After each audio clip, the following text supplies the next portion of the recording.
സംസ്ഥാന സർക്കാരിന്റെ ആഗോള നിക്ഷേപ ഉച്ചകോടിയെ ഇരുകൈയും നീട്ടി സ്വീകരിച്ച് സംരംഭകർ. വിദേശ നിക്ഷേപകർക്ക് പുറമെ പ്രവാസി മലയാളികളായ ധാരാളം വ്യവസായികളും വളരെ ആവേശത്തോടെയാണ് ഉച്ചകോടിയുടെ ഭാഗമായത്. ആഗോള നിക്ഷേപക ഉച്ചകോടിയുടെ ആദ്യ ദിനം തന്നെ സ്വദേശികളും വിദേശികളുമായി ധാരാളം പേരാണ് ഉച്ചകോടിക്കെത്തിയത്. വിവിധ സെഷനുകളിൽ വ്യവസായ പ്രമുഖരുമായും വിവിധ സ്റ്റാർട്ടപ്പ് സംരംഭകരുമായി ചർച്ചകൾ നടന്നു. മുൻകാലങ്ങളെ അപേക്ഷിച്ച് സ്വന്തം മണ്ണിൽ നിക്ഷേപം നടത്താൻ ആത്മവിശ്വാസം വർദ്ധിച്ചുവെന്ന് പ്രവാസി മലയാളികളായ വ്യവസായ പ്രമുഖർ സാക്ഷ്യപ്പെടുത്തുന്നു. നമ്മൾ വരുന്നതിന് മുന്നേ ഒരുപാട് നെഗറ്റീവ് കമൻസുകൾ ഉണ്ടായിരുന്നു നമ്മുടെ മനസ്സിലും.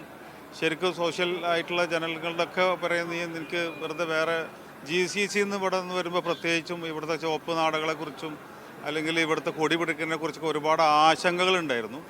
പക്ഷെ അതിൽ നിന്നൊക്കെ വ്യത്യസ്തമായിട്ട് ഭയങ്കര സപ്പോർട്ടീവായിട്ടുള്ള ഒരു മെഷീനറി അതിൻ്റെ ബാക്കിലുണ്ട് എന്നുള്ളത് ഭയങ്കര സന്തോഷമാണ്. കേരളത്തിന്റെ വ്യാവസായിക വാണിജ്യ രംഗത്തെ വളർച്ചയ്ക്ക് കൂടുതൽ നിക്ഷേപകരെ ആകർഷിക്കുക ലക്ഷ്യമിട്ടാണ് സംസ്ഥാന സർക്കാർ വിപുലമായ രീതിയിൽ വിവിധ പരിപാടികൾ നടപ്പിലാക്കിക്കൊണ്ടിരിക്കുന്നത്.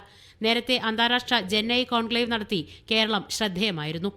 മോസ്നാസു, മീഡിയ 1, കൊച്ചി.